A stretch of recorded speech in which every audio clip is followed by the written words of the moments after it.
பெற்றோர்களின் பாசம், கோபம், இரக்கம் மறையும் போது 30 வயதிற்கு பின் அவர்களின் மனம் வருத்தம் தருகிறது. பெண்கள் பிரச்சனையை விளக்கினால் சரியான வீட்டில் நிலைத்தால் யார் வளரும்? 25 வயசுக்கு பிறகு அவர்கள் இன்னொரு வீட்டுக்கு அனுப்பப்படும் போது மனம் குடியா வந்து செல்லும். பெண்கள் ஒரே கையால் கண்டுபிடித்த தயவான கட்டமைப்பில் ஆண்களுக்காக ஒவ்வொரு வீட்டிலும் பூமியின் மாற்றத்தை கண்டுகொள்ள வேண்டும். வாழ்க வளக. 5 வயது குழந்தைகள் குமரிகளுக்கான விரக தாபத்துடன் நெஞ்சில் அமைந்த பாடல்களை பாடுகிறார்கள். பெற்றோர்கள் தங்கள் குழந்தைகளை வலுப்படுத்த முனைகிறார்கள். ஆனால் இந்த போட்டிகள் கண்டிப்பாக ஆரோக்கியமில்லை. படைப்பாற்றலுக்கு இடமளிக்கும் சந்தர்ப்பங்களுக்கு பதிலாக அவர்களின் உணர்ச்சிகளை எட்டி அழுதுகிறார்கள். இதனை தவிர்க்க வருகின்ற தலைமுறைக்கு ஆதரவாக செயல்பட வேண்டும் என்பது உண்மையிலேயே அவசியம். பாதுகாப்பில் நிற்கும் குழந்தைகள் ஆரோக்கியமான எதிர்காலத்திற்கான அடித்தளம் உருவாக்குகின்றனர். இந்தா பாத்தீங்களா, காய்த்த மரம் கல் அடிபடும் அனைத்து இடங்களுக்கு. உங்களுக்கு பிடித்தால் போனில் நாங்கள் கண்டேன் மற்றும் ஐன்பாக்ஸில் சொல்லுங்க.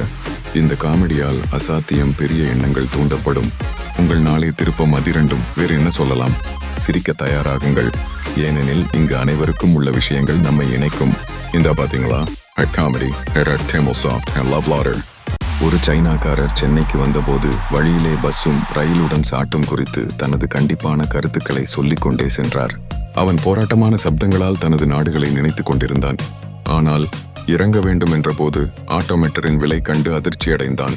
இங்கே பஸ்கள் ரயில்கள் மெதுவுத்தானா என்றாலும் அந்த மதிப்பில் ஏன் இப்படி வேகம் என கேட்டு டிரைவரின் பதில் அவனை அதிர்வர வைத்தது. விக்னேஷ் லலிதாவின் அழகை ரசித்து வாழ்க்கையின் பல்கலைக்கழகத்தை தேடி எடுத்தாள். அறிவு முக்கியம் என்றும் கூறினார். ஆனால் லலிதா சந்தேகம் காட்டினாள். பொதுவாக அறிவு கேட்டால் சிரிக்க வேண்டுமா? அவள் கேள்வி வைத்தாள். நான் எப்படி சொல்கிறேன்? அவரின் கேள்வி எளிதானது. ஆனால் லலிதா தனது அறிவில் மாஸ்டர் டிகிரியை அடைந்தால் எப்படி ஜெனரல் நாலேஜ் கருதுவது?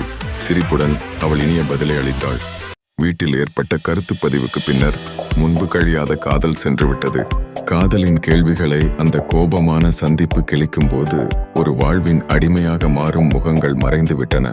உன்னை என் வாழ்க்கை துணையாக சேர்க்கும் தவறு என்று கூறுவதுடன் அது உள்ளத்தின் தீயை வெளிப்படுத்துகிறது. இருவரும் ஒருவரை ஒருவர் வெறுக்கும் போது காதலின் அழகு சிதறி தள்ளப்பட்டதை காட்டுகிறது. இவர்கள்தான் ஆனால் இன்று விலகி போனவர்கள்.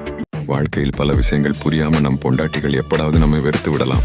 ஆனால் அவங்க எப்படி என்ன சொல்றாங்க? அறிவு கூர்மை இல்லாம பார்த்து எடுத்து விடும் ஸ்டைல் இருக்கா? அடிக்கடி நம் உத்தியோகத்தில் திணுக்கமா எங்கன் உலகம் அப்புறம் உள்ளும் குழம்பி போய் என்ன செய்யறது என்று தெரியாம அழைக்கிறது. செல்ல பிடிக்கும் அகில உலகமே எங்க வீட்டுல கட்டி கொண்டு கிடக்கும்போது நம்ம தலை சிறந்த திறமை போலியிலே பசி கொடுக்க இடம் பெருக்கும்போது அனைத்தும் சீராகவே இருக்கும். இந்திய சமுதாயத்தில் கணவன் மனைவிக்கு இடையில் 3 முதல் 5 ஆண்டுகள் வயது வித்தியாசம் பாரம்பரியமாக ஏற்றுக்கொள்ளப்படுகிறது. அறிவியல் பாகங்கள் ஆண் மற்றும் பெண் தொடர்பான கூறுகளை விளக்குகிறது. பெண் குழந்தைகளுக்கு இருக்கும் கல்வி மற்றும் அறிவுரைகள் குறைந்தபட்ச வயதில் திருமணம் செய்யும் சட்டங்கள் மூலம் உறுதிப்படுத்தப்படுகின்றன. இந்த வயது வித்தியாசத்தை மறுமொழியளிக்கும் தோன்மம் மற்றும் நிலைப்பாடுகளை எண்ணி பார்க்க வேண்டும். அழகு, சமையல், குடும்பத்தின் கவனம் அனைத்தும் ஜானகிக்கே அடிப்படையாக அமைந்தன. வாழ்க்கையின் துன்பங்களை கடந்த கால்கள் நிறைந்த அழுத்தங்கள் அசம்பாவிதமாக மாறின. இன்று அங்கே அவள் உயிரின் பல குரல்களை சுவாசிக்கிறது. அவரது மனதில் காவலன் போல காத்திருக்கின்றன. அவளுக்கு மட்டுமல்ல, மற்ற பெண்களுக்கும் பாடல் வடிவமாய் அவர்கள் வலிகளை சொல்வதற்கு ஒரு வாய்ப்பு. வாழ்க்கையின் அழகுக்கு பிறகு அவளையும் முன்னெடுத்து வரும் ஒரு வண்ணமாக பேசலாம்.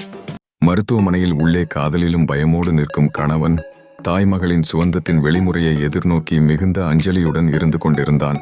அந்த நிலையில் அவன் தாய் இவருக்கு உறவானது பற்றிய விவரங்களை படிப்பதற்காக கைபேசி எடுக்கிறான். ஆம், குழந்தை பிறந்தது. மகிழ்ச்சியும் துயரமும் கொண்ட அந்த போது அப்பா மகனை ஆபாவிக்கவும் பெற்றோர்களின் உறவுகள் கூடிய கண்ணீர் ஆழ்ந்த முறையில் புரியாது போன போது